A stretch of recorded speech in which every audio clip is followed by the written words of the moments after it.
Hello? Hello? Are you there?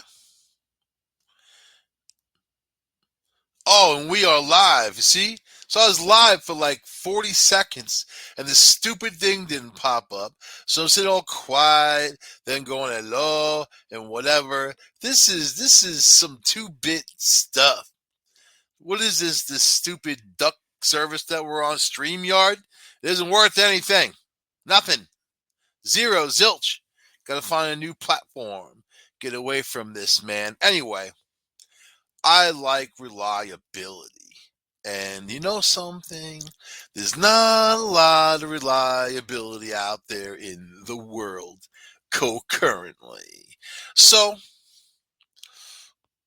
COVID 19 is on everybody's brains because it's a pandemic that swept the globe. Now there's new variants and all whatever.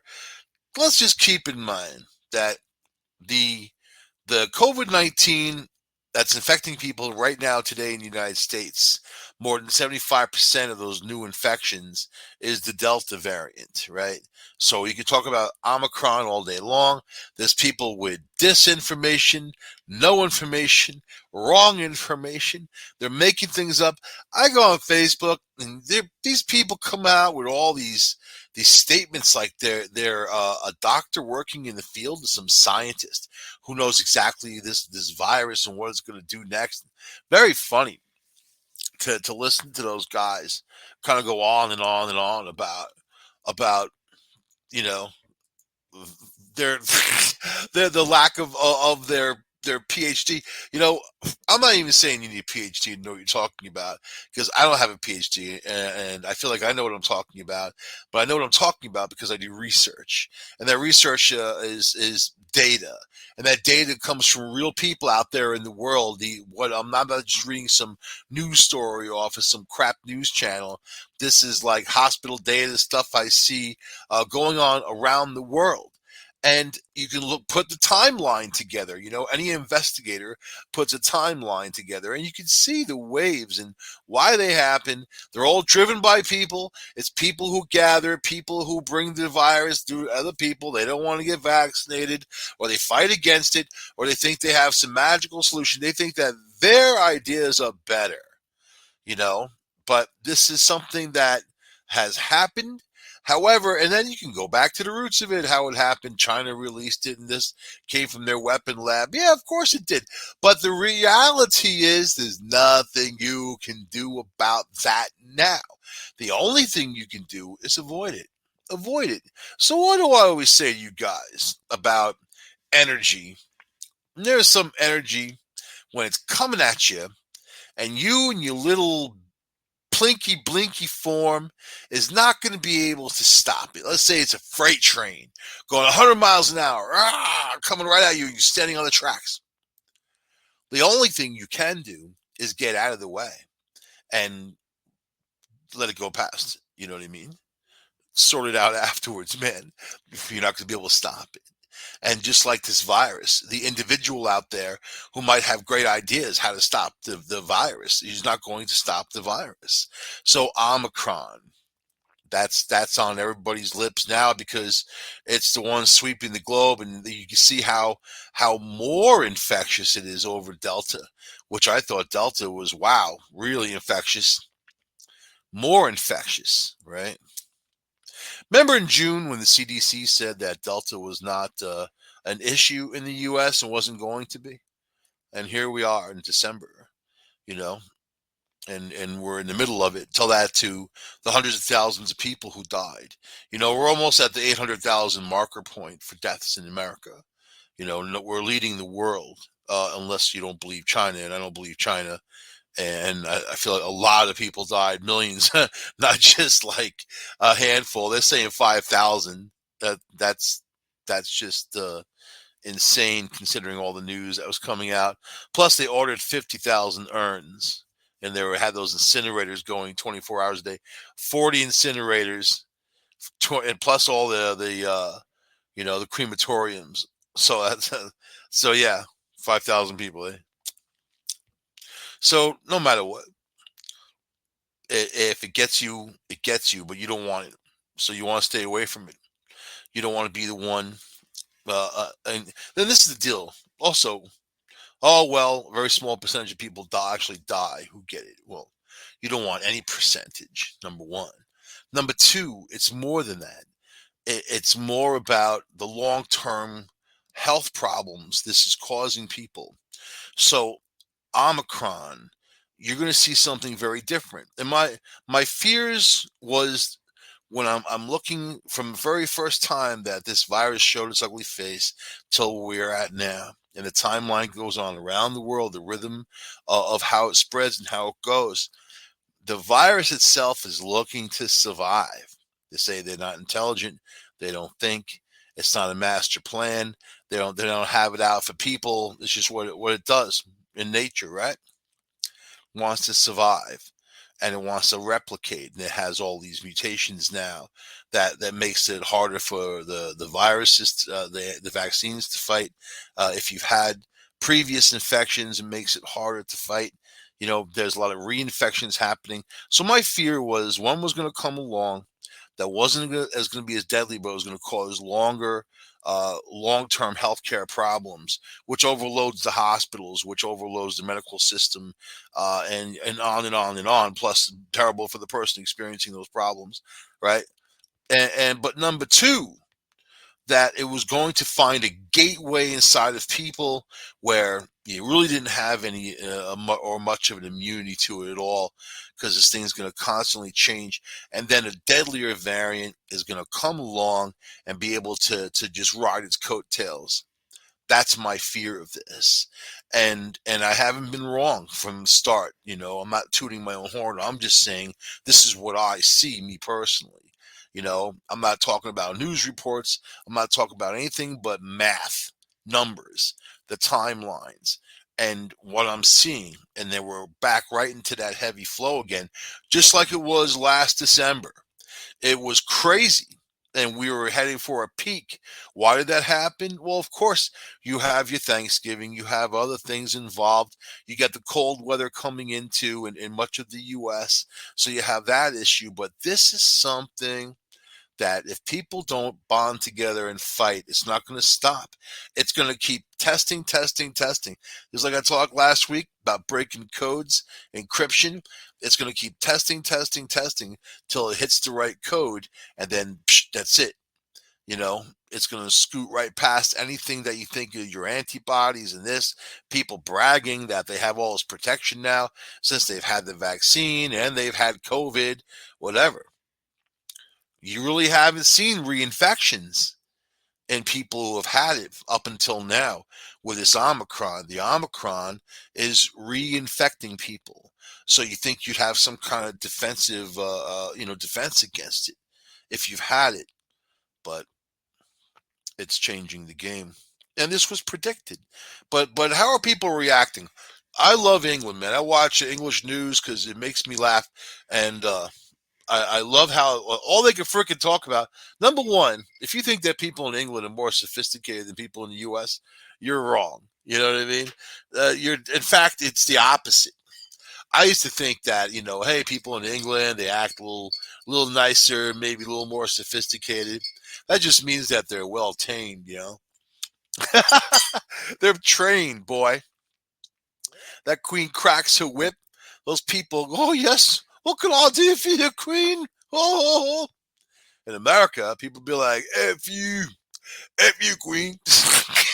Get out of my town. Get off my porch, queen. Come around with that attitude. But you know something? In England, what the headlines are and what they're concerned with, you have COVID-19 sweeping through England. Huge numbers, giant numbers, right?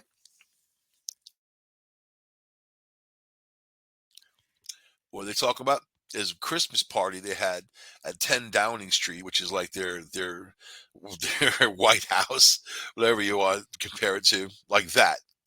Last year, a Christmas party from last year, and they were like, so they're putting these people on TV who are like just really blood clot crying. Who like this one was like all these pictures of this guy's up on the screen and this tender music plays. the video's going all slow, making all dramatic, and she's like, "This is my father. Last year he went into hospital. I wasn't able to see him because of COVID-19 restrictions.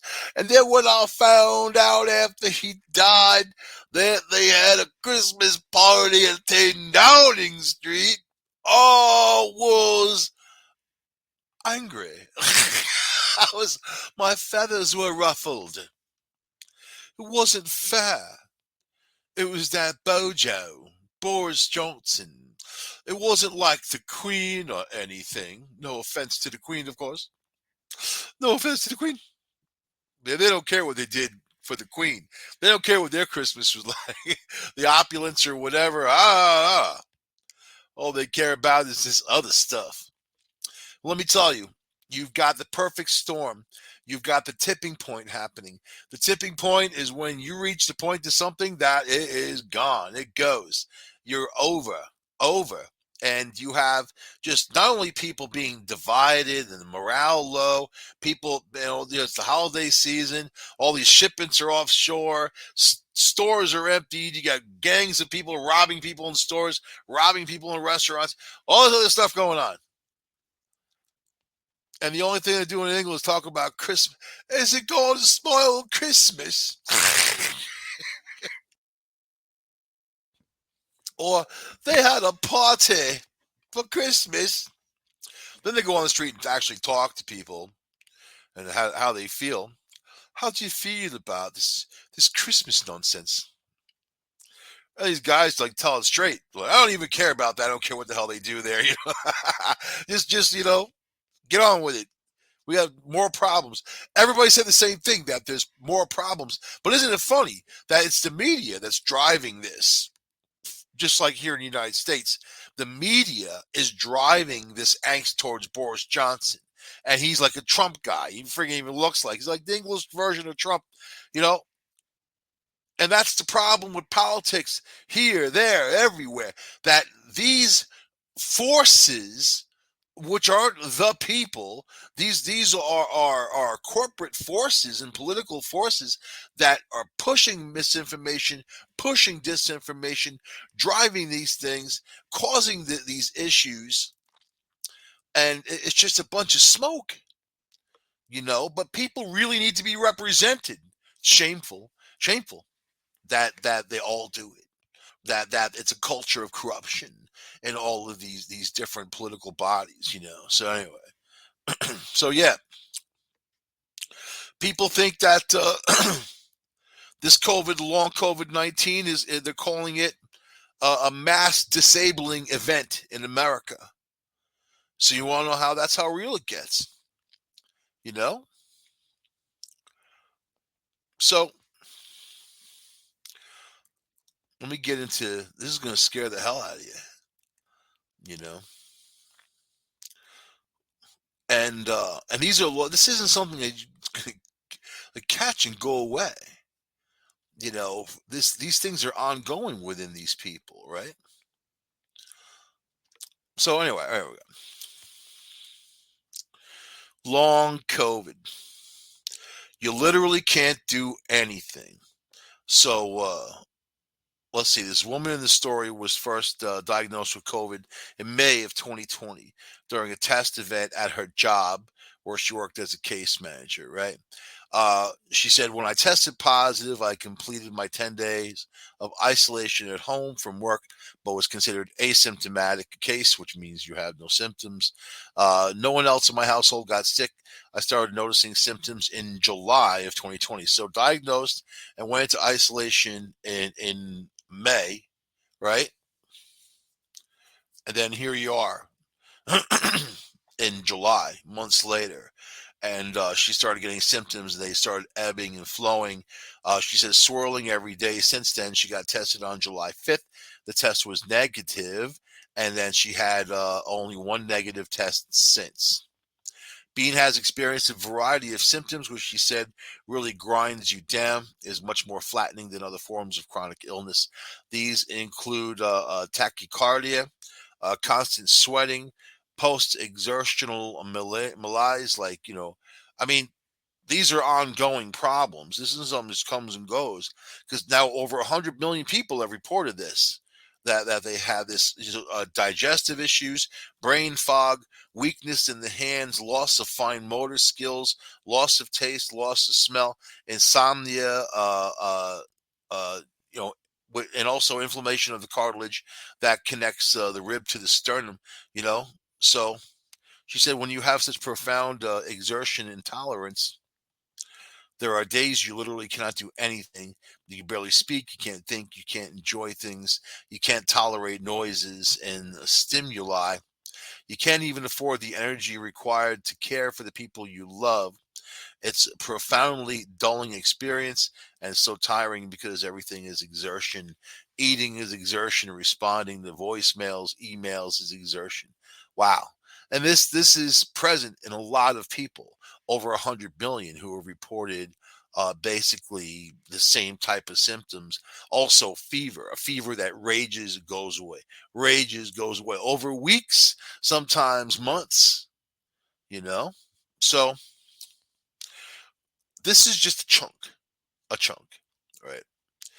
And something to be aware of. And if you care, you're the one wearing the mask. You're the one doing your hands. You're the one staying away from large groups of people, and being very weary who you spend your time with. And it's just the way you have to live for now because it's unprecedented. It's something that we all have to get through and work together to beat, and that's everybody together.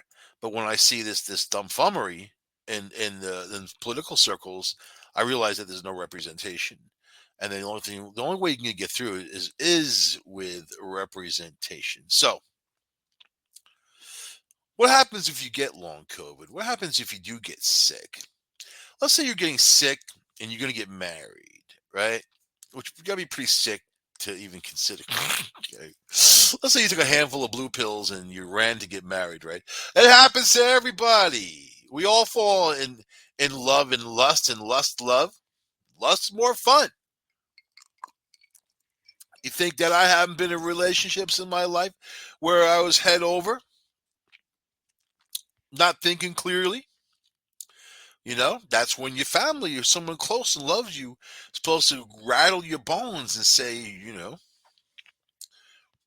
it ain't right. What do you know? I'm in love. What do you know about me anyway? Although you know me all my life, I'm in love. So, but what about? See, it all depends, Joey. So, is there only one person out there for you? No, there's lots, and it doesn't really matter who. It matters that they kind of fit in the right way with your circle, you yourself, the things you like, the things you don't like. There are people out there, women who are looking for, they want to have babies. They're looking for an acceptable mate to have a baby. And they don't really care about who. They more care about who could supply the best foundation. So it's in nature, right? Who builds the best nest? Who's got the most supplies, man? You know what I mean? Is it fair? No. Especially since the ones with the most supplies usually have a bunch of women chasing them, and they don't settle so easily because they got variety. It's the guys that don't have variety that want to settle. I know dudes who got married to their first girlfriend. Chris, you're crazy, man. First girlfriend. And what did I say? What did I say? Don't do it. Hang out for a while. Be engaged for a while. You don't just have to meet someone and get married. That's a notion that's pushed on men. Because it's a sales game. It's a sales pitch. Even television shows, even that show The Office, that chick that's receptionist was engaged with the guy for 3 years, and they made a big huge deal that it was such a long time, and how dare he, and stringing her along 3 years. You gotta run to get married, get married right now. And what she do? She monkey branched up to the other guy in the office who had more money, you know, and he was following her around. That's what I'll get these guys. They latch on to these girls sometimes. I think it's because they're the ones who are available to them. They're the ones who are there, right? It depends what your circle is. If you work in an office, the people you're going to experience much of the time are the people there. You know what I mean? If you're out of the office, whatever, there's all kinds of people you can experience. But I'm just saying that's that TV show. It's not real. So in the real life, you have people. So here's a story for you. You're gonna like this. After postponing their wedding twice during the coronavirus pandemic, Christine and Gannon Carmeyer were hoping that their new November 2021 nuptials would go off without a hitch. But the bride ended up dancing the night away with a mannequin version of her groom instead. It's a wedding story for the ages and one that the newlyweds will never forget. So on the morning of the wedding, Gannon woke up feeling sick and was hoping it would just pass quickly. But he soon realized that he needed to go to the hospital. He was diagnosed with severe food poisoning. Not laughing at his pain, but yeah, that's pretty bad. The hell you been eating? Probably something. You probably can't cook. Cooked him some horrible stuff. You know what I mean? This meat, this meat's gray, but it's okay to eat, type of thing. So let's see. So we hoped we'd be gone for a couple of hours as the ceremony was scheduled for 4:30. So she canceled. The guy's got severe food poisoning. He's in the hospital. He's being treated, but you better get your stomach together, buddy, because we got a thing going on at 4:30. Ultimately, we thought we could attempt to have the ceremony late in the evening, and was able. So she's pushing for later, just a couple hours later.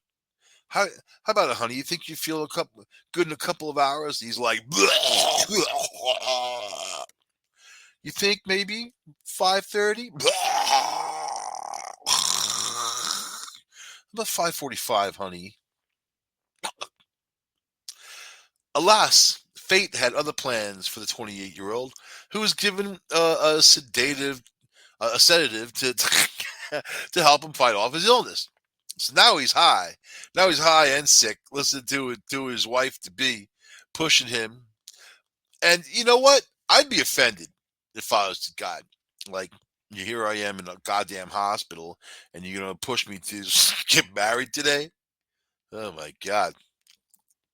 Casey kicks the bucket. She wants his stuff. The visiting policies of the North Carolina local hospital meant that Christine couldn't have visited her groom anyway, so she knew that uh, he was getting the care, so she wasn't going to go see him. She had to make some quick decisions, though, on how to proceed for the wedding. Oh, here's a picture of these guys. Oh my God, I bet they have kids now. Ugh. Oh my God, she looks like the type that would just kind of not care. And it doesn't matter who's in the wedding photo with her. It could be any dude, just the ones that have the right resources, right? I think it's that cut and dry. The bride opted to cancel the ceremony portion of the day, but the sit down dinner had already been prepared and paid for and would have gone to waste. So none of the venue's owners, you probably had more of that food poisoning. It was probably like the pre-dinner that made him sick to begin with. The venue's owner suggested that the bride proceed with the festivities with a stick cannon in tow, aka a rolling steamer with pool cues that was dressed to the nines in a suit and had an iPad with Gannon's picture display on top. Oh, there it is. It looks so nice. Although he's a lot shorter than the actual guy.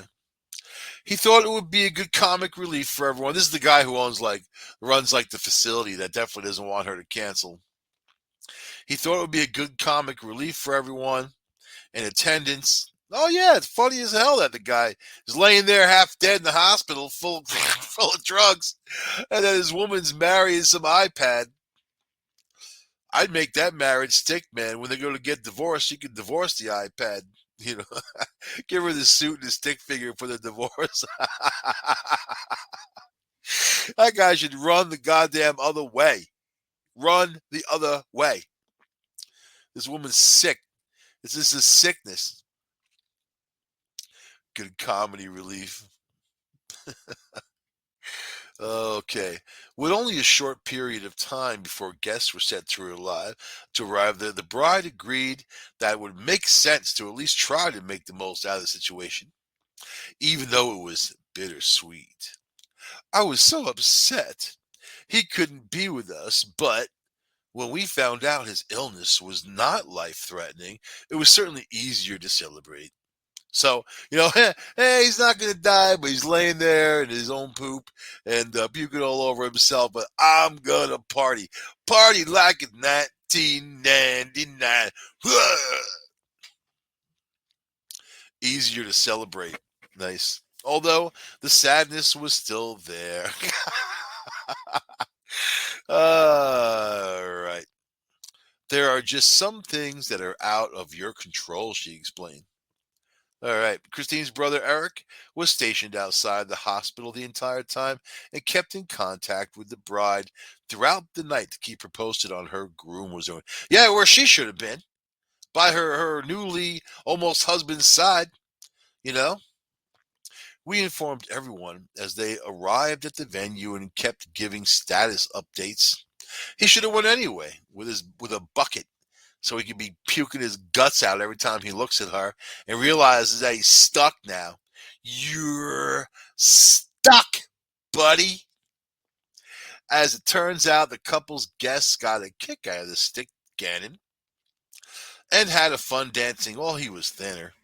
And had a fun dancing and posing with him, making you the monkey of the night. You were the fool. You're the fool laying in the hospital, puking your guts out while people are mocking you, man. They're mocking you, dude. Gannon spent the majority of the day asleep in the hospital, but he was able to make a brief 15 to 20-minute appearance towards the end of the night when they put him in the plastic bubble just so he could go on there and say I do to make it legal. I actually didn't want anyone to see me as I was still very out of it from the meds. Still wearing his hospital gown with his ass hanging out, walking through his wedding. Where's the cake, baby?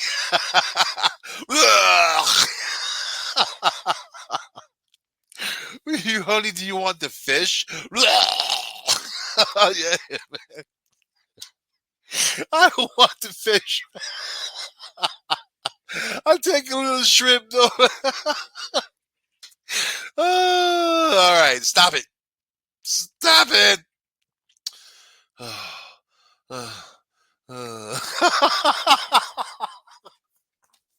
I know. I'm a freak. All right, all right, all right. Let's see. When he arrived, he started hearing his name chanted by 100 plus people. He was still on drugs, probably. There was only 3 people there. People were chanting my name. You can't exactly not go see everyone, as he said, with poop stains running down his leg. Once I was there, it was a great feeling, though. Oh, my God. Interestingly enough, this wasn't the first mishap. Their journey to the altar. The Lovebirds had first planned to tie the knot in September of 2020, but postponed their wedding until the following year in hopes that the COVID-19 situation would improve by then. In the meantime, they said I do in front of the immediate family as this guy puked his guts out. Let's see. In September 2021 rolled around, Christine contracted COVID-19, and the couple had to push the wedding back even more. And then November 14th, when Gannon fell sick, they just get married in the hospital at that point. The couple who got engaged in September 2019 after dating for 7 years. You see, 7 years. 7 years they dated, got engaged 2019, and here we are 2021. So that's not terrible. It's the people who just meet and get married, or they just meet and get engaged and get married. Those are the ones who have issues, man. So whatever. What's the last line on this stupid story? What the hell? Let me go down to the bottom.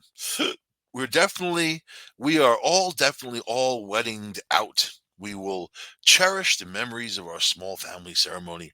That is enough for us. We hope to save up for an extended honeymoon where we can just appreciate each other's company, Christine said. Not this dude. He didn't say that. He didn't say, "Hey man, she wasn't outside the hospital. My brother was outside the hospital. He cares about me more than her." Ah! There you go. Oh, here we go. The biggest takeaway for us is that we can do anything together, and our relationship is between us and no one else. It has been quite a journey to get here, but we're here, so happily married. She said. How come the guy's not saying stuff? I want to know what he said. He said, "Ugh." He's still sick. Maybe it wasn't food poisoning. Maybe he was just sick. So we're going to flip the story now. That's just regular old people experiencing their sickness on the way to the altar. How about people who have already been at the altar who are suffering, like Kanye? I can't stop talking about him. He is Britney Spears to me, man. You know that? He's just as much of a train wreck and a freak show. I love it. I love it. I love all of these guys. I love them to death, man. I love them so much I should send them a birthday card. Kim and Pete, of course, Kim Kardashian, who is married to Kanye, who has kids with Kanye, is going out with this guy, Pete Davidson, who's just some regular old comedian dude who was on Saturday Night Live. Well known. I don't watch it, but I know who he is. So she's dating this dude, and now Kanye, can't handle it. Like how OJ was when he lost Nicole, and you saw what happened there. You know what I mean? These guys, like a lot of these guys, I will say this: they will treat the women as property. Women do the same thing to men, and then they forget about their individuality, right? So Kanye's there. He can't handle what's going on. He definitely can't handle. The only reason why she's going out with this Pete Davidson is to torture this guy Kanye. Tell me I am wrong. Tell me I'm wrong. The only reason, because this guy Pete Davidson is not even close to being her type. He's just a funny monkey to her, and the more that she's with him, the more it tortures this guy Kanye. And I can see the pain in his face in this picture right here. There's a lot of pain going on there. So here we go. A year ago, nobody would have expected that we'd be hearing whispers about Kim Kardashian with Pete Davidson. But here we are. According to a new report, the Skims founder is already talking about kids with the Saturday Night Live star less than a year after filing divorce from Kanye West. So she does this in the media. She's not looking to have kids with Pete Davidson. She already has enough kids. She's already hit the wall. She doesn't need to go any further with that. And this guy definitely doesn't want to go there because he can just look at Kanye. Just talk to Kanye about what life is like with her. So the reality is, the only reason she's doing this is to torture the dude, right? You would think J Lo isn't loving it that Ben Affleck is all over up her booty, and then that A Rod sitting there talking about, I'm okay now. I had a good birthday party. You would think these guys would be on top of the world. Like, I don't care. Let him go. Bye. There's the door. Don't call me anymore. There's it. Nope. Not with men. Because men actually fall in love with women, and it's a deep thing. It can be anyway, and tearing that apart is very hard for a lot of women. I don't think they feel that way. I think they can kind of monkey branch to whatever they need to, which is kind of in the nature of things with humans as a species. Hate to say, it's in the DNA. Hate to say, it's in the DNA. And as long as you know that, you can be okay. As long as you know what's in the DNA, right?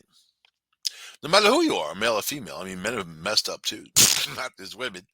Don't get me wrong here. You know, everybody's got issues. All right, so here she is talking about kids with a Saturday Night Live star. Less than a year. That's right. So Kim and Pete, who were first linked in October of 2021. October 2021, right? So, like, 2 months ago. after they were photographed holding hands at a theme park in California. And that could be for any reason. I'm going to punch holes in this whole theory, right? About their whole relationship. I think she's just out and about with him to make the dude nuts, to make Kanye nuts. I think that's her pleasure. That makes her happy. Is to be out there making the other dude nuts and torturing him because some people like to torture other people. All right, so they're at a theme park in California, getting very serious. It seems, holding hands. Kim's blown away by how strongly she feels for Pete. She said in the print issue of Us Weekly, per The Sun, Kim never thought she'd date anyone like Pete. Her type is usually so different. So that's a dig to him. That's a dig to Kanye.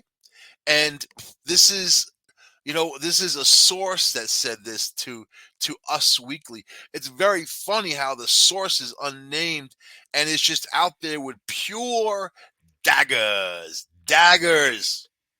for little chipmunk cheek Kanye. Kim never thought she would date anyone like Pete. Loser. Lucky you're there. I hear that. I'd be so upset.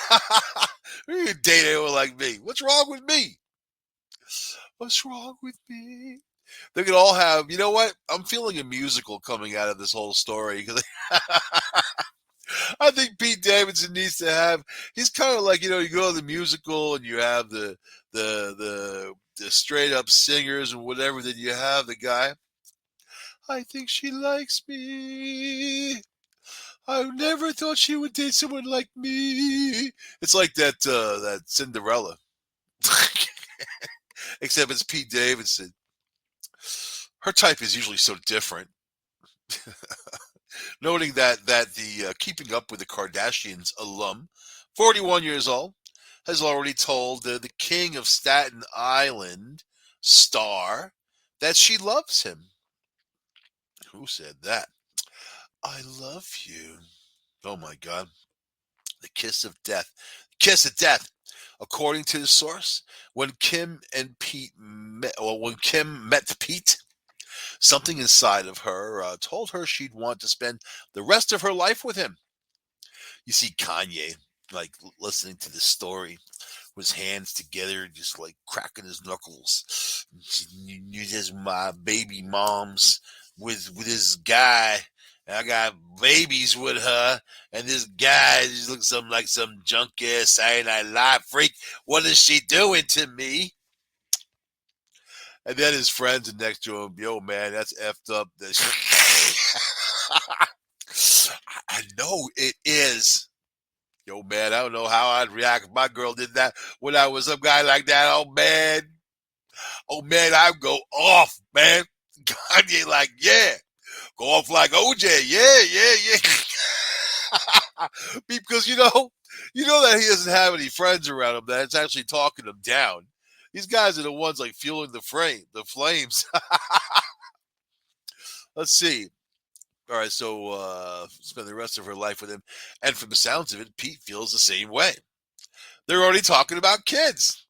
What, her kids? How he's gonna watch her kids while she travels around the world to get like, a living babysitter, man.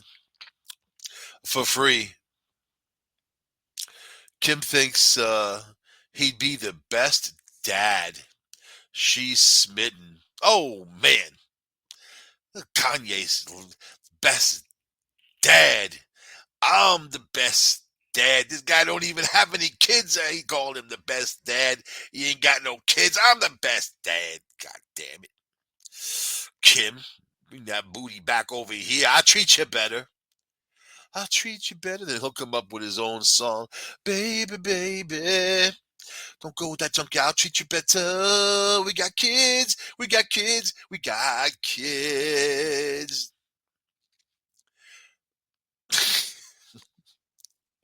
At this point, Taylor Swift should come out and say something. I just feel like I just feel like she would come out with those pointy little cockroach stomping high heels and kick this dude Kanye right in the middle of the balls. You remember when you grabbed the microphone from me? Eh. Oh, baby, baby. Oh, Kim Kardashian is saying, oh, Pete Davidson can take a kick better than that. Ah! It ain't funny, y'all. My life crumbling that for your entertainment, New York Times reporter. Now, let's see. What we got. All right, so that's all well and good. But what does Kim's estranged husband Kanye make of this? You can just see this running from one person with a microphone, running to the other. Hey Kanye, do you know that Kim's gonna have kids with Pete Davidson? He'd be like, what? What you talking about, Willis? what you talking about? That's right. The KKW Beauty founder filed for divorce from the rapper 44 in February 2021 after nearly 7 years of marriage. 7 years, that's a run. You know what I mean? I was in a 14-year relationship. Oh my freaking God. More like 100 years. It was 100 years. 7 years with someone that you don't want to be with. I guess, but the guy's, you know what? He's not situated to have that kind of relationship, and neither is she. They're too available to too many people. The guy's out there. There's women throwing themselves at him. People get bored with the people that they're with. That's just life. I mean, maybe in the later part of life, you can find that person that's going to be the one you love, you're going to be with, great companion, all that stuff. Yeah, companion at AARP discount card type of stuff. But when you're young, if you're young and rich, well, there you go. That's what these guys do. And then they try to get together, they make kids, they have these tumultuous relationships. Then they break up and then it's all blah, blah, blah, blah, blah. And that's why we're reading it, because we love the blah, blah, blah, blah, blah stuff. Here we go. Wait. The Yeezy founder, which is Kanye, who shares kids, North, Saint, Chicago, and Sam with Kim, doesn't believe the romance is as serious as it is. Oh, he's in denial. But now the source comes out and even says that he's in denial, but Kim and Pete are saying they've met their soulmates. Ooh, man, I love it.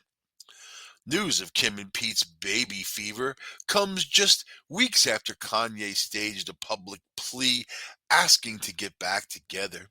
Baby, baby, baby, come back to me and stop talking about baby, baby, babies with Pete Davidson. Come on, baby. He should grab one of those Barry White songs, man, and kind of like, you know, uh remake it. Come on, baby. You know you missed this. You can't be happy with Pete Davidson. He may be funny and everything, but I'm Kanye. Yay. Does he call himself Yee or Yen or something like that now? The rapper posted an impassioned 5-minute video on Thanksgiving.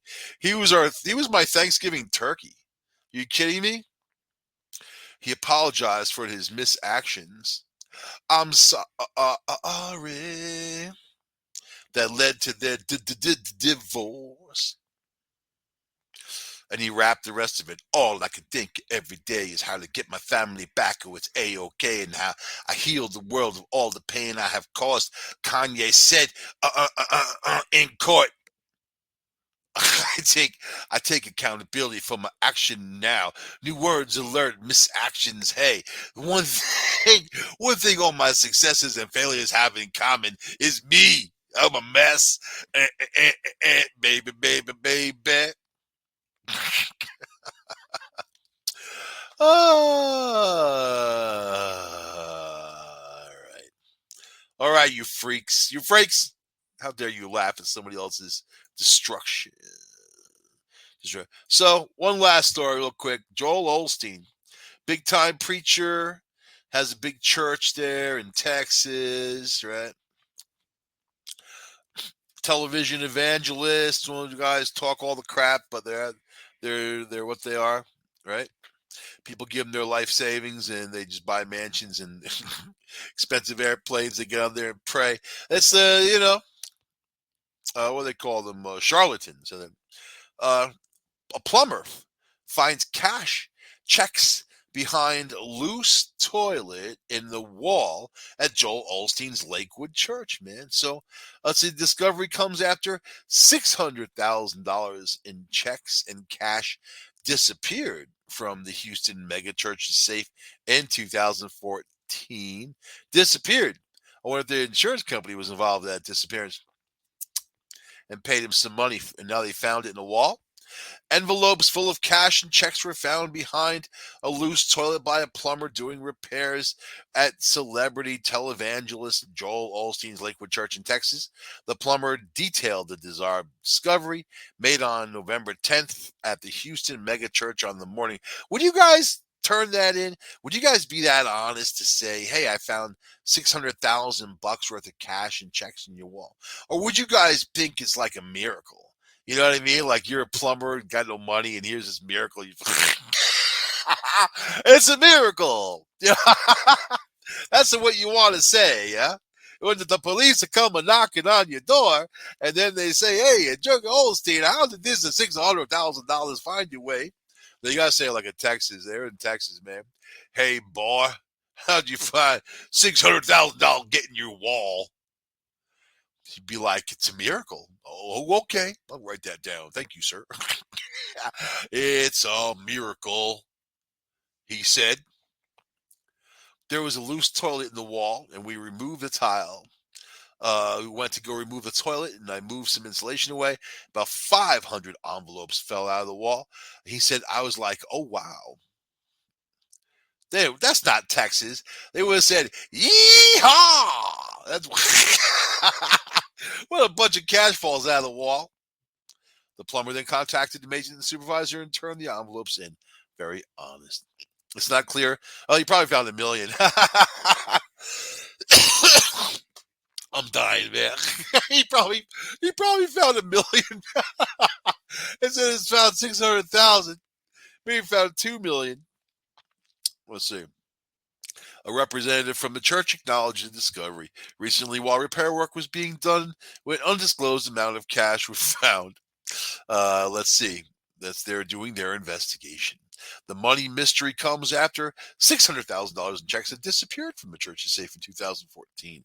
No arrests were made in the case, and the Houston Police Department's investigation remains open. You know what that means? It means nothing. It means they're gonna go away. Olstein is gonna say the devil did it or whatever. These guys have a line for everything. You know what? And I have to say, Chris Cuomo being fired by CNN, thank God. Finally, freaking finally. So, yeah. And I hear he's mad about it, too. So, good. Right now, the Cuomo brothers, their unemployment is at 100%. so good for them. But, same thing for that Jimmy Swaggart, man. He was out there, and he got caught with those hookers. Got caught in LA, I believe it was, with a prostitute in his Jaguar with him while he was, I don't know, healing, praying, doing something with her. And then, they found him, his big fat Rolex watch he had on.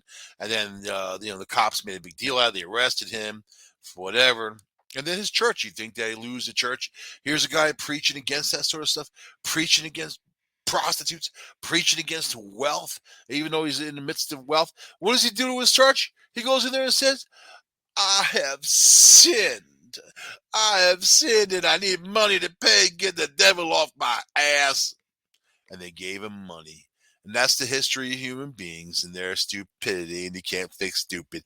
I'll see you guys next week on the Red Pill News. Take the red pill. Open up your eyes. Bye-bye.